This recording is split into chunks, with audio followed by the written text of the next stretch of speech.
For 20 years she lay silent, her body kept alive by machines while the city kept her memory alive with rhythm. Everyone remembered the pattern she had created. 3, 3, 2. Parents taught it to their toddlers. Children clapped it on playgrounds and teachers used it to focus restless classrooms. What began as a simple beat had become tradition. Lydia Cole was once a name every parent knew. Not for her wealth, though marrying billionaire Adrian Cole had once made headlines, but because she had given children joy. With a brown drum slung across her shoulder, she had stood on stages in schools and on street corners, showing young ones how to clap, tap, and drum out her playful rhythm. She never chased fame, only happiness, and children adored her for it. Then tragedy struck. One night, rain, headlights, screeching tires. The next morning, headlines declared Lydia Cole, drum queen of the children, fights for her life. But she never opened her eyes again. After the crash, the rhythm only spread faster, becoming a citywide memorial. Parents passed it down, children chanted it, and the streets echoed with the sound. It was no longer just a beat. It was Lydia's. Now, 2 decades later, she remained motionless in the private hospital wing Adrian had built for her. Her once golden hair had faded to gray at the edges. Her lashes lay still against pale skin, a line beneath her nose feeding oxygen while machines hummed without mercy. Adrian had long stopped bringing visitors. Hope was too costly and he had already paid too much. But not everyone had forgotten her rhythm.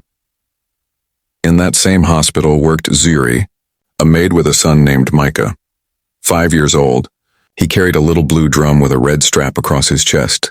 Whenever he was nervous, his wooden sticks tapped against it, much to his mother's annoyance. He had learned the 3-3-2 pattern from her, and she had told him the story of the woman who made the whole city sing before falling silent forever. To Micah, rhythms weren't just sound, they were voices. That afternoon, while Zuri scrubbed a sink, Micah slipped down the hall. Tiny hands pushed open the forbidden door. Inside lay the woman from the story, still pale and surrounded by machines. The monitor beeped indifferently as he whispered, "Miss Lydia." No reply. He climbed onto the step by her bed, balancing his drum. From the doorway, a doctor appeared, clipboard tucked under his arm. His eyes widened. "Hey, you can't be in here." Micah ignored him. He lifted his sticks and began, 3-3-2, soft, steady. "Stop that racket," the doctor barked, striding forward. "She's in a coma, boy. Don't bang toys in here." But Micah leaned closer, his voice low and certain. "If you hear me, Miss Lydia, blink on the last 2. The doctor froze. His anger tangled with disbelief. "What did you just say?" "Blink," Micah repeated, firmer now. 3-3-2. And for the first time in 20 years, Lydia's lashes trembled. The clipboard clattered to the floor. No, that's just a reflex," the doctor stammered, panic rising. "It's coincidence. It has to be." But Micah didn't stop. He struck the drum again, insistent, lips moving with the count. 3-2. Blink again if you know this. Her eyelids lifted once, twice, on beat. The doctor staggered back, clutching his head. Oh my God. At that moment, Zuri rushed in, towel still in hand. "Micah, I told you." Her voice broke as she saw the doctor's face, the boy at the bedside, and the woman in the bed. "What's happening?" He's getting a response," the doctor whispered. "This isn't possible." Zuri grabbed her son's shoulder. "What did you do?" Micah pointed at the woman. "She taught everybody." "You told me. I just played her song." The doctor spun toward Zuri, eyes burning with urgency. "You don't understand what this means. 20 years she hasn't responded, and your boy just woke something in her brain." Heavy footsteps thundered from the hall. Adrian Cole stormed in, still in his suit, fury carved into his face. The fury of a man who had already lost too much. "What's all this noise?" he snapped. His eyes fell on Micah, drumsticks raised beside his wife's bed. His voice cut like steel. "Who let a child in here?" "Sir?" the doctor began, but Adrian silenced him with a sharp gesture. "Remove him now." "No!" Micah shouted, surprising them all. "She's listening." Adrian's jaw tightened. He took a step forward, ready to drag the boy out himself. For 20 years, silence was her prison. Yet the city never forgot her rhythm. A simple beat.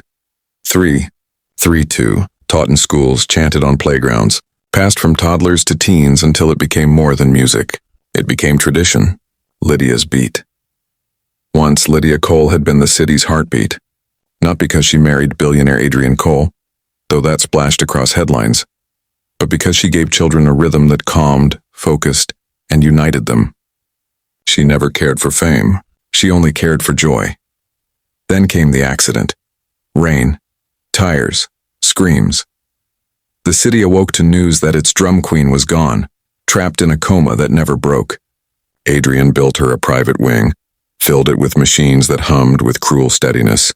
For 2 decades she lay unmoving. Visitors dwindled. Even Adrian stopped. But outside those walls, children still clapped her beat. The 332 lived on. One of those children was Micah, 5 years old, son of Zuri, the hospital maid.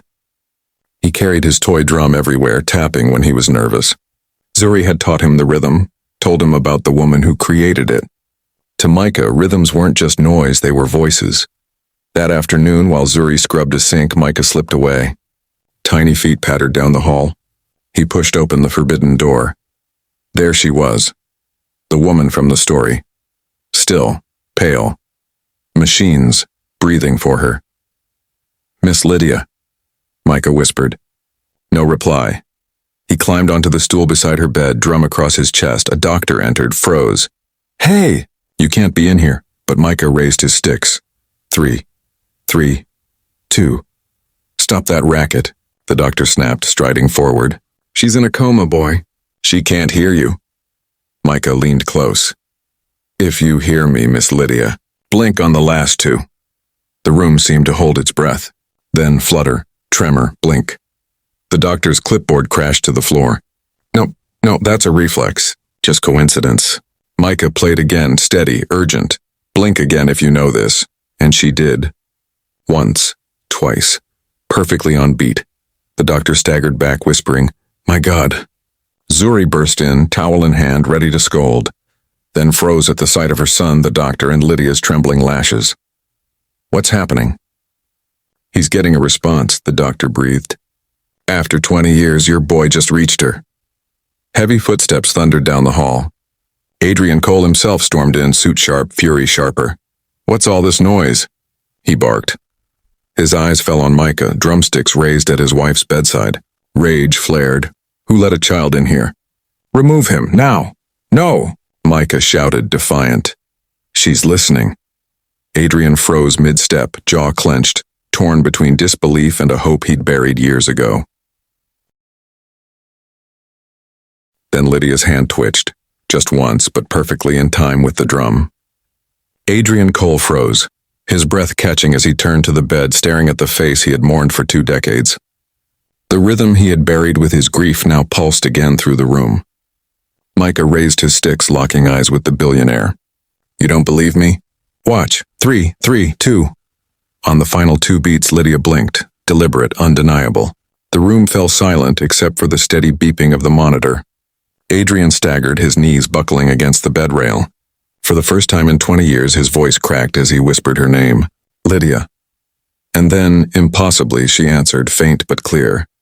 "Dear God." The doctor, pale and trembling, rushed forward. "Mr. Cole, I need to run a neurological check immediately. We have to confirm this." But Adrian's gaze never left his wife's face. "Do it, do anything." Micah clutched the drum to his chest, defiant. "She knows this song." "Don't stop me," Zuri hissed, tugging at his arm. "Don't speak like that." But Adrian raised his hand. "Let him. If my wife responded because of him, I want to see it again." The doctor leaned close. "Lydia, if you can hear me, blink twice." Nothing. The monitors hummed, cruelly steady. Adrian's shoulders sagged. It was just a reflex. "No," Micah said, his voice firm. He struck the rhythm again, 3, 2. "Miss Lydia, it's your song. Blink on the last 2. Her lashes fluttered once, then twice. The doctor gasped. "This is purposeful. It can't be chance. She's minimally conscious. We need to document this. Do you understand what this means?" Adrian collapsed into a chair, his hands covering his face. "It means she's still here. After all these years, she's still here." Micah, breathless from the effort, whispered, "She listened because I played her song. My mom taught me the 332, everyone knows it." Zuri, her voice breaking, added, "It's true. After her accident, the rhythm became tradition. Every child learns it. I never thought..." Tears spilled down her cheeks. I never thought it would reach her. Adrian lifted his gaze, raw with disbelief, and fixed it on Zuri. Your son just gave me what billions in doctors and machines never could. The doctor, still shaken, muttered, We'll need therapy, neurology, physiotherapy, speech, but this could change everything. If word spreads that Lydia responded to her own rhythm, it will rewrite how we treat coma patients. Adrian rose, gripping Micah's small shoulders, kneeling until they were eye to eye. You gave me back the years I thought were lost. You woke her when no one else could. Micah's face turned shy. I just wanted her to hear. Adrian pulled him into a fierce embrace, the toy drum pressed awkwardly between them. You did more than that, you gave me back my wife. The news spread like wildfire. Coma patient responds after 20 years to her own viral rhythm. Blazed across headlines. Parents wept. Children tapped the 332 on desks, and old recordings of Lydia teaching her beat flooded social media. Adrian, once a recluse, stood before cameras with Zuri and Micah at his side. My wife taught this rhythm to children long before she lost her voice, he declared, his eyes wet but steady. Today a child gave her voice back. From this day forward, I will fund every therapy that uses music, rhythm, and memory to bring patients home again. Reporters shouted questions. Flashes erupted, but Adrian bent down and whispered to Micah alone, You're her drummer now. Therapy began, and Micah was invited daily. He played softly, patiently, his little hand steady on the drum. Lydia's eyes began to follow him. Her hand twitched more often. Then one afternoon her lips parted and a single word escaped, faint but unmistakable. Beat. Adrian collapsed against her side, clutching her hand, tears pouring freely. I hear you, Lydia, I hear you. The doctor recorded every breakthrough. But what the world remembered was simpler. A boy with a toy drum, tapping a rhythm every child knew, while a woman who had slept for 20 years slowly returned. Zuri, once a silent maid, watched her son with awe. And Adrian Cole, a billionaire hardened by grief, leaned close to his wife and whispered, You will finish your song and I'll be here for every note. Outside, playgrounds filled with children drumming the 332 louder than ever. No longer just Lydia's legacy, but her return,